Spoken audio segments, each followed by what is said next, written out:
Hi, my name is Sheila Corona. Welcome to New Light Streaming Love and Sassy Seer Sheila. I'm continuing on this morning with recording the work of Jason Gray, and this one is entitled The Grand Stage, the Second Term, the Silence of Justice, and the Awakening of the Sovereign. The further a society drifts from the truth, the more it will hate those who speak it. George Orwell. What happens when the hero you trusted wins, but the enemies remain untouched? What happens when the second term arrives, but the promised storm never comes? What if the storm was never meant to come at all? These are questions we must begin asking ourselves, not from a place of bitterness, but from clarity, not from political vengeance, but from spiritual discernment. Because if we fail to ask them now, in 2025, just 5 years before the world is meant to be, quote, transformed by the machine called Agenda 2030, we may never get another chance. Yes, Trump won his second term. He did what few thought possible. He survived the media crucifixion, the lies, the smears, the indictments, and the rigging. He has returned to the White House, not as a hopeful outsider, but as a battle-hardened insider, ready supposedly to finish what he started. And yet, where is the justice? Where is the reckoning? Where is the storm? He told us he'd, quote, drain the swamp, that he'd, quote, lock her up, that he'd destroy the deep state, dismantle the globalist order, and expose the crimes that live in the shadows of the elite. He told us the Epstein files would be released, that the Black Book would no longer be protected, that names, powerful names, would be revealed, and the children forgotten and the voiceless would finally be vindicated.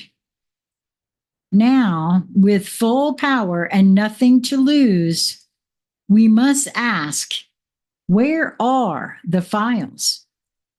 Where are the names? Where is the justice? Because so far, it looks like nothing has changed. Or rather, the faces have changed, the rhetoric has sharpened, the base has rallied, but the machine still runs. And it runs deeper than we were told. Trump is a brilliant showman. He understands energy, optics, timing. He knows how to hold a crowd in the palm of his hand. But what is the role of the showman in a system like this? Is he the liberator? Or is he the final illusion, the last act of theater before the trapdoor slams shut? You see, there's something they never told you about politics. It's not about power. It's about belief. It's about controlling your focus. It's about managing your hope. It's about giving you just enough drama, just enough resistance, just enough symbols so that you never realize the war was never between parties. It was always between the machine and your mind. Ask yourself, Why do both sides of the aisle vote for endless wars? Why do both sides protect the rich, the connected, the compromised? Why are we still playing this game when no one ever seems to win except them? It's because the left and right are two wings of the same dragon. The real power isn't Democrat or Republicans. It's globalist versus sovereign. It's technocrat versus spirit. It's machine versus human. And every 4 years, the machine lets us pretend we are free by choosing which color of boot we want on our neck. This time, something is different. This time, the countdown is real. Agenda 2030. Not a conspiracy, a documented plan. Openly discussed at the World Economic Forum, signed onto by nearly every nation on Earth. It's not a theory, it's a blueprint, a timeline, a ticking clock. By 2030, they say, quote, you will own nothing and you will be happy. You will eat no meat because climate. You will have no privacy because safety. You will live in smart cities monitored by AI. You will earn credits, not dollars. You will be reprogrammed into compliance. And here we are, 2025, 5 years left. 5 years to either wake up or become data in a prison made of code, currency, and compliance. The George Guidestones tried to warn us. Strange granite monoliths erected in 1980, engraved in 8 languages with 10, quote, commandments for a post-apocalyptic age. The first of which maintains humanity under 500 million in perpetual balance with nature. That's a 95% reduction in the global population. They stood for 42 years, then were mysteriously destroyed in 2022, a symbolic turning point. Their fall did not stop the plan. It may have accelerated it. So ask yourself, why are birth rates plummeting globally? Why are food supplies, seed genetics, and water rights being consolidated? Why are surveillance technologies being normalized under safety? Why are children being confused, divided, sexualized, and sedated? We are not in the beginning of the storm. We are in its eye. The real war has always been spiritual. Government did not originate as protection. It originated as domination. From the earliest days of Mesopotamia and Egypt, kings ruled by declaring themselves gods.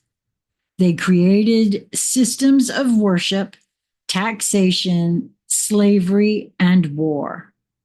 They invented, quote, divine right. They told the people, you are not capable of ruling yourselves. You need us. We still believe it. Even now, our so-called democracy, we are trained to vote for our next ruler instead of recognizing that we should not be ruled at all. Why are we the only species that needs permission to exist? Why do we need licenses to catch fish, to build homes, to heal ourselves? Why do we let men in suits tell us what reality is? Because they fear your sovereignty. They fear your ability to think, to question, to create, to connect, to remember. We are not just citizens. We are beings of light and clay, infinite in capacity, divine in origin. We carry within us the seed of God consciousness, the very thing the machine was built to suppress. If Trump is the real deal, if he has played the long game and is about to expose the whole rotten structure, then may this second term be the fire that burns it all down. But if not, then let it be our final wake-up call, because no man will save you. Not Trump, not Biden, not Kennedy, only you. Only your courage to think, to speak, to unplug from the theater, to remember who you are. This world will not be saved by ballots or billionaires. It will be saved by sovereign souls who stop looking outward for answers and start becoming the answer. The curtain has fallen. The lights are on. The script is burning. Now it's your turn to choose. Will you keep playing your part in a play that was written to keep you asleep? Will you finally step off the stage and reclaim the story that was always yours to tell? And then there's Elon Musk, the so-called rebel technocrat, surgically attached to President Trump at the hip, both in public posturing and strategic alignment. The same Elon who was once proudly listed as a World Economic Forum young global leader, handpicked by the very organization pushing Agenda 2030 and the Great Reset. Elon later claimed to renounce all ties to the WEF, painting himself as an outsider, a rogue genius standing against globalism. Actions speak louder than tweets. Shortly after he appointed Linda Yaccarino, a high-ranking WEF executive, as CEO of X, formerly Twitter, the very platform he called the digital town square for free speech. If you've severed all connections with an organization actively working to reshape humanity, why install their elite into the control room of your most powerful tool? Why hand the steering wheel to the very system you claim to resist? We must ask, if Elon is compromised, is Trump? These aren't conspiracy questions. These are questions of a people finally learning to see through the performance. These questions are long overdue. Well, I have to say that for myself, I have heard folks, asking these questions, and rightfully so. Many whom I know are keeping a watchful eye, myself included, and they are good questions to ask. And I feel as though time will tell.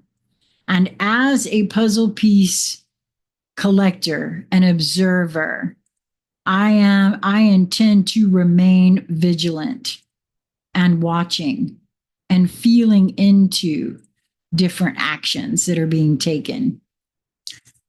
So I thank Jason Gray again for his writings, and I'd like to know how you feel about this. Are you paying attention to what is happening? Are you pulling it into your own discernment? Please feel free to comment. If you don't wish to do it publicly, reach out to me at consciousconversationcentral@gmail.com. Would love to enter into a conversation about it. Until we meet again, be well, my friends.